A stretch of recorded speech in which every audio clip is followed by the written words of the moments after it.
It's funny how a lot of these coaches aren't in the business of deliberately tanking, and I think that so often we think about GM strategy. Let's just lose the rest of our games so we can get a good draft pick. I never agree with that. I never agree with tanking for a draft pick. Just like Lovie Smith in that situation. You want your guys. How do you tell your guys, hey, look, we're not going to give the best effort to win a game, right? You don't do that.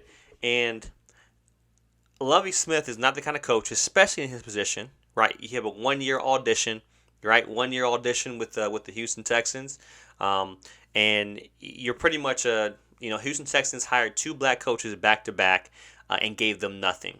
You have pretty much a malnourished team that he was dealing with.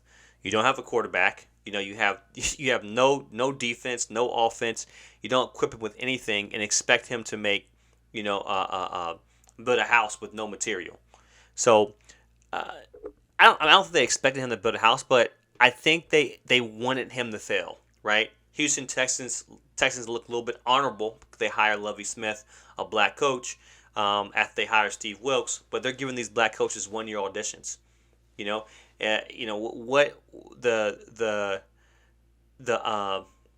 opportunity for black coaches is to continue and be successful in the NFL was limited, especially when you're on a short lease. You don't have opportunities to create and build. I think they knew that what it was. Now, did Lovie Smith do a terrible job to the point they said there's no point? He's at the point of no return. No, I think Houston Texas played well with who they had throughout the whole season. They played Philadelphia. They played my Philadelphia Eagles well as well too. So it's not like the Texans were just getting slaughtered. They are playing tough games, but they don't have the players. When you don't have we have nothing. How do you expect the team to win? But it just shows you it continues to show you the can I say the challenge or just the challenge as a black coach in the NFL. Lovie Smith, a well-respected coach, been to the Super Bowl, took the Bears to the Super Bowl, and then he's in the situation now. So black coaches continue to be put on the back burner in the NFL. It's something that needs to change. And you look at some of how these white coaches get opportunity after opportunity after opportunity that black coaches don't get.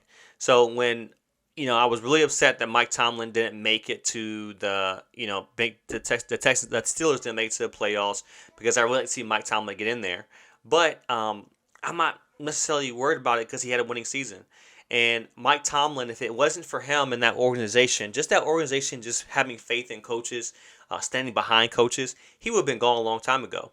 There are people in that fan base that think he's a horrible coach. That thinks he needs to go. But what Mike Tomlin did for Ben Roethlisberger, literally sacrificing, right? Literally sacrificing the team's wins over the past couple of years to let Ben Roethlisberger have the proper send off was shows you how much he appreciates his players. And I think that you have a lot of black coaches who are like that. Like, look, who's the guy in Carolina? Carolina head coach. Who is it? Panthers head coach. I think it's who is it? Forgot who it is. Yeah, Steve Wilkes, right? The Carolina Panthers head coach took over that team when they were trash. Remember, they fired Matt Rule this season when they were garbage.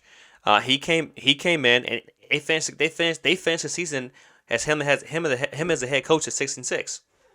So black coaches, they do the best with what they can, and we love Mike McDaniel. Oh, he's a mastermind. That Dolphins team finished 9-8 this year. They were 9-8 last year, and if it wasn't for the way things were set up as far as division and conferences, they could have easily made the playoffs last year. Did the Dolphins really get better when they were 9-8, 9-8, and did the Dolphins get better when they're 9-8 and they added Tua? No, that's the question you got to ask yourself. So, Lovie Smith, it's tragic, it's tough, but I think that he'll get an opportunity. He'll get another opportunity somewhere else, but it just sucks that he's always on a short lease.